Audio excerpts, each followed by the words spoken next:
La ville de Kankan, Nabaya a accueilli avec enthousiasme ce vendredi 27 décembre 2024 une délégation ministérielle conduite par le ministre directeur de cabinet de la présidence, M. Djiba Diakité, président du comité stratégique de Simandou en charge de l'élaboration du programme Simandou 2040. Cette délégation de haut niveau était composée du ministre de la Santé et de l'Hygiène publique, Dr Oumar Djouheba, du ministre de la Culture, du Tourisme et de l'Artisanat, Moussa Moïse Silla, du ministre de l'Urbanisme, de l'Habitat et de l'Aménagement du territoire chargé de la récupération des domaines spoliés de l'État, Mori Kondé, du ministre de l'Économie et des Finances, Mourana Souma, de la ministre de l'Enseignement technique, de la formation professionnelle et de l'Emploi, Aminata Kaba, et de la ministre des Postes, Télécommunications et de l'Économie numérique, Rose Paula Prissimou. Arrivée à Kankan aux environs de 11 heures, la délégation conduite par le ministre directeur de cabinet de la présidence, M. Djiba Diakité, a été accueillie à l'aéroport de Kankan par une forte mobilisation des autorités régionales, préfectorales et des populations de Nabaya. Reçue avec les honneurs par les autorités administratives et militaires, la délégation s'est ensuite dirigée vers le domicile du Soti Kémo de Kankan, El Haj Mohamed Kaba, pour les civilités et les salutations d'usage.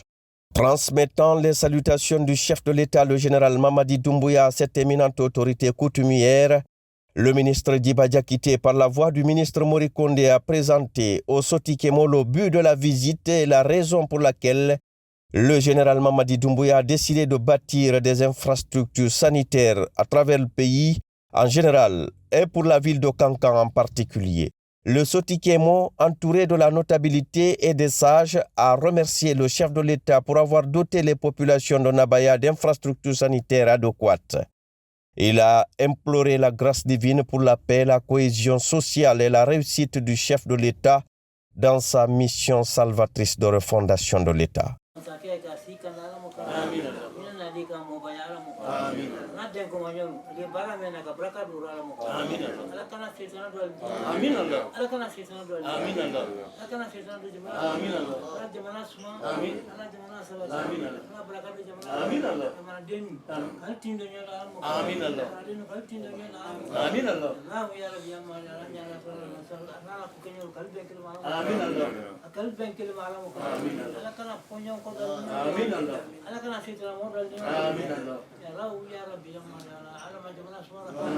Il était porteur du message du chef de l'État, message de paix, message d'entente et message d'appel à continuer à sensibiliser nos populations, non seulement à se mettre au travail, mais à cultiver l'entente, la paix et la quiétude entre les paisibles citoyens de la ville de Nabaya.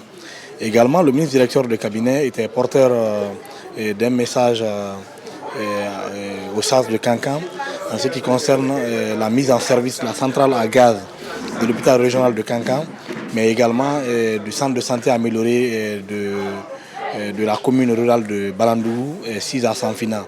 Comme vous le savez, la ville de Kankan est en train de s'étendre. Les activités au niveau de l'hôpital régional, parfois avec des quartiers qui sont à plus de 15-20 km, ne facilitent pas l'accessibilité des services aux citoyens.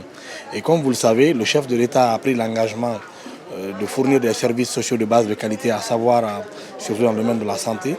Donc ces infrastructures qui sont en train d'être réalisées un peu partout dans le pays rentrent dans ce cadre. C'est pour dire que le chef de l'État ne manque jamais à ses engagements. Il parle très peu et il agit concrètement dans les actions. Donc ces messages ont été portés par le ministre directeur de cabinet et l'ensemble de la délégation qui l'accompagne.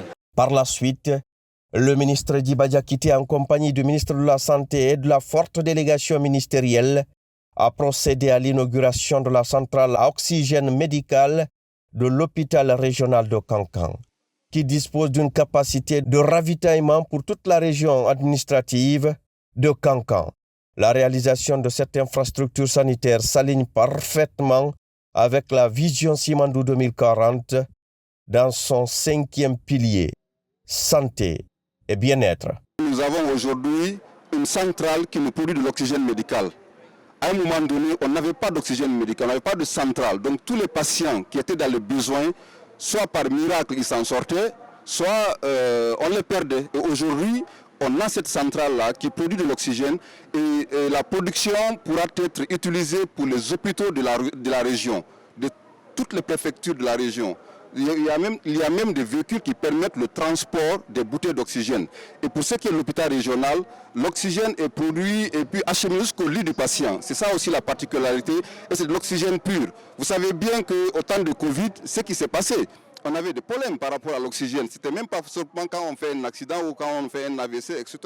Mais avec Covid, ça a montré que le système de santé était un peu défaillant. C'est par rapport à tout cela, il y a eu des initiatives qui ont été prises pour qu'on puisse quand même à un moment donné administrer de l'oxygène aux patients qui sont dans les besoins et dans les hôpitaux. Il n'y a pas qu'à Kankan, on en a dans toutes les régions. Pour le moment, nous avons 3 centrales qui sont disponibles, qui sont fonctionnelles, celle de Kankan, celle de Zérékoré et celle de Labé. Donc ces 3 centrales attendent leur inauguration. Donc nous avons commencé par la région de Kankan et encore une fois, cette centrale va produire de l'oxygène pour toutes les structures sanitaires de la région. Pour cela, je ne peux que remercier vivement du fond du cœur le président de la République, son excellence général Mamadi Doumbouya. Parce que c'est sa vision, il a tenu à matérialiser cela. C'est ce qui fait qu'aujourd'hui, nous pouvons sauver beaucoup de patients. À un moment donné, si on a besoin d'oxygène à Kankan, il fallait arriver à Conakry. Et vous voyez la distance. Donc il y a assez de risques pour qu'on perde le patient. Aujourd'hui, le patient peut bénéficier ici l'oxygène. Donc pour cela, nous lui réexprimons notre gratitude et surtout nos remerciements pour son leadership éclairé et pour sa vision à amener le système de santé de notre pays. Les responsables de l'hôpital régional de Kankan ont salué cette mise à disposition d'une centrale à oxygène qui a déjà un impact direct et significatif sur la réduction de la mortalité à l'hôpital régional, notamment infantile. Témoignant des épisodes tragiques vécus par le passé, les autorités sanitaires de Kankan ont rassuré que la centrale à oxygène aura un impact décisif sur les soins de santé de la région. J'ai un triste souvenir ici à l'hôpital de Kankan, que j'appelle Septembre Noir, dans mon service de néonatologie. 27 nouveaux-nés accueillis, 27 décès. Aujourd'hui, ça c'est devenu un souvenir pour nous. C'est un hôpital qui a une capacité d'accueil de 175 lits. Tous les services chirurgicaux sont représentés. Aujourd'hui, nous avons 4 salles opératoires qui sont dotés aujourd'hui de respirateurs qui sont aujourd'hui connectés à l'oxygène. C'est un hôpital qui fait entre 120 et 150 césariennes par mois. Et tout cela ont besoin d'oxygène pour être opéré. La mortalité par semaine dans notre hôpital était de 9. Mais dès qu'on a commencé à mettre l'oxygène aux malades, à peine on a les 2 décès par semaine cette fois, maintenant. C'est pour vous dire combien de fois c'est important pour l'hôpital. Si hier on courait par-ci, par-là pour trouver des extracteurs d'oxygène, aujourd'hui, au niveau des lits des malades, il y a une prise où le malade est connecté directement, il a son oxygène. La construction et l'inauguration de la centrale à oxygène à Kankan marquent un tournant important dans le secteur de la santé en Guinée. Ce projet phare, qui répond à un besoin crucial, constitue un véritable soulagement pour la population guinéenne, en particulier pour les habitants de cette région. Grâce à cette infrastructure moderne, les patients nécessitant des soins respiratoires bénéficieront désormais d'un accès direct à l'oxygène médical, un élément vital pour le traitement des maladies respiratoires, des infections pulmonaires et d'autres pathologies graves. Ce geste salutaire du chef de l'État témoigne de l'engagement et de la vision du président de la République, le général Mamadi Doumbouya, qui travaille d'arrache-pied à rétablir les bases d'un système de santé digne de son nom. En effet, cet investissement dans l'infrastructure de santé, après des décennies de négligence, démontre la volonté du gouvernement sous le leadership visionnaire du général Mamadi Doumbouya de moderniser les services sociaux de base en Guinée. Ce type d'initiative répond directement aux défis posés par la pandémie de Covid-19 et d'autres urgences sanitaires en permettant une réponse plus rapide et plus efficace face à ces crises.